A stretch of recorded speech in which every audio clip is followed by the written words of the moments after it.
and thank you, Rupa, for that fantastic introduction.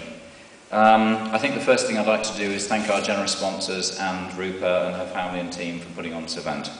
So obviously it's the first time I've been to it. In fact, I've only been the Chief Executive for 5 days, so bear with me if I get a few facts and figures wrong, but I'll do my best.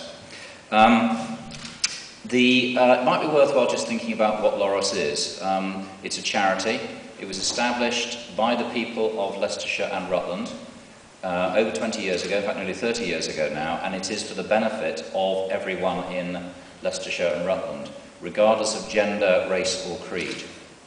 I've been enormously impressed while I've been with the organisation, say just literally this week.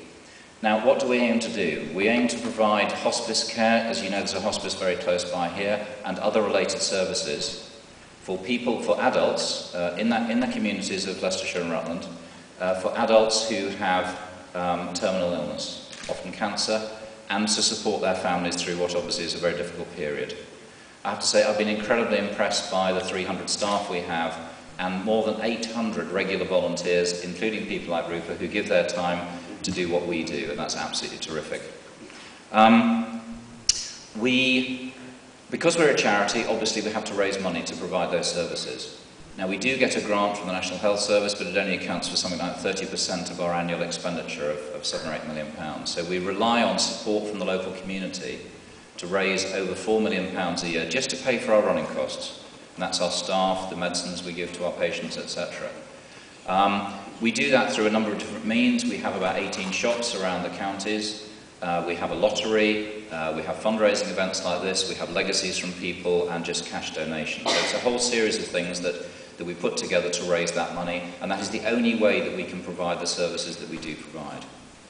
In addition to that, occasionally we have to raise money for capital projects like buildings and things like that. And at the moment, we have an appeal going on at the moment because we want to extend our ward. We want to increase the number of single beds that we have. So there's 31 beds at the hospice at the moment, but many of them are in shared wards. And at the moment, the capital appeal that's going on, we want to raise an additional £2 million so that we can provide more single beds in the ward. We've raised about half of that so far, so we have an uphill battle, let's say, or a task to raise that extra £1 million over the course of the next 12 months. So I won't say very much more other than to thank you for joining us today. Do please provide the support that you feel you can, either today or on other occasions. If you haven't visited our shops, then go and take a look. You might be pleasantly surprised. Or think of joining the lottery or just a legacy or some other thing. We really do rely on the support from the community, and in return, of course, we aim to benefit the community for those people for whom our services are relevant, and hopefully they provide tremendous support, as I said, through the families and through the patients we have over that period.